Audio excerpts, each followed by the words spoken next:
Et coucou, alors aujourd'hui c'est la Saint-Valentin et t'es seule. Bon, alors deux possibilités. Soit tu laisses ton mental aux commandes et tu lui laisses partir dans ses boucles préférées, ça veut dire putain, Tartampion, il revient pas avec moi, c'est terrible, nanana. Ou pareil pour les hommes, hein, on est bien d'accord. Hein. Ou tu le laisses partir dans toute façon, je suis trop nulle, je suis trop moche, personne veut de moi, c'est normal.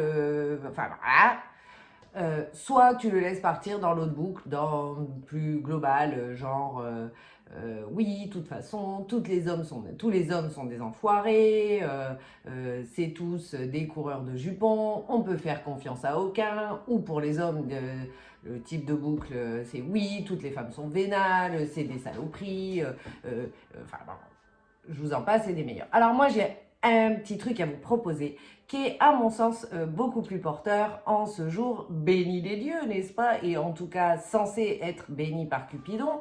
Et bien il y a aussi plein de gens qui sont seuls et qui ne partagent d'amour avec pas de Valentin ou pas de Valentine. Donc, nous sommes faits de conscients et d'inconscients. Alors moi, ce que je vous propose, c'est un petit truc pour vous mettre en lien avec votre inconscient et empêcher justement votre mental de partir dans ses boucles préférées. Donc, c'est une technique qui est issue de la méthode Esper de Jacques Salomé et qui est donc une technique de symbolisation.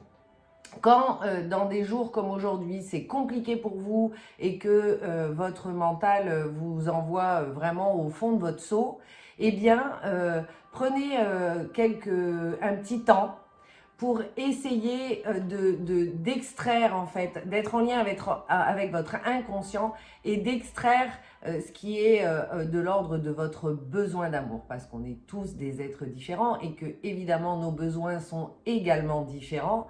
Donc, en fait, ce que je vous invite à faire, c'est d'aller trouver chez vous ou dans la nature, ou voilà, quelque chose qui va parler à votre cœur et qui serait en mesure de symboliser votre besoin d'amour.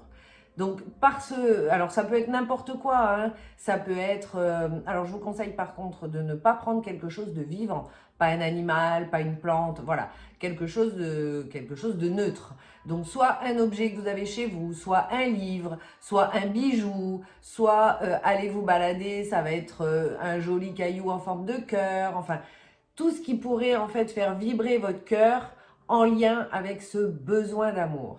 Et cet objet-là, en fait, vous allez le garder précieusement avec vous parce qu'il est en lien direct avec votre inconscient. Et ce qui fait que on peut être justement dans des boucles mentales liées à notre manque d'amour. En fait, le pont, c'est votre besoin d'amour. Et que si par ce geste-là, par cette action-là, en fait, c'est comme si vous extrayiez de vous, de votre inconscient, quel est ce besoin d'amour, à quoi il vous lie, en fait.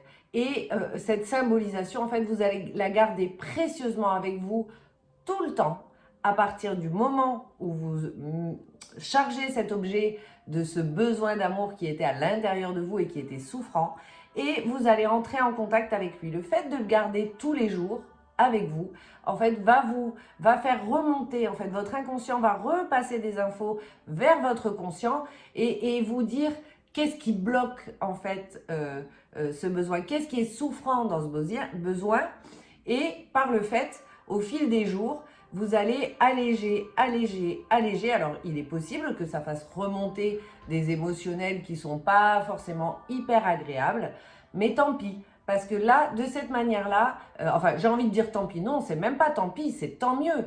Parce que vous allez pouvoir accepter cet émotionnel. Vous allez avoir certainement des souvenirs qui vont revenir. Enfin, vous voyez, des liens. Votre inconscient va vous permettre de faire des liens et de faire revenir à votre conscient. Et de ce fait-là, vraiment nettoyer, alléger tout à fait le débat. Et pourquoi pas laisser la place à un nouveau Valentin ou à une nouvelle Valentine qui sera beaucoup plus en accord avec votre désir d'amour parce qu'il ne sera plus bloqué par votre besoin d'amour. Je vous laisse méditer sur la différence entre les deux. Je vous fais plein de gros bisous.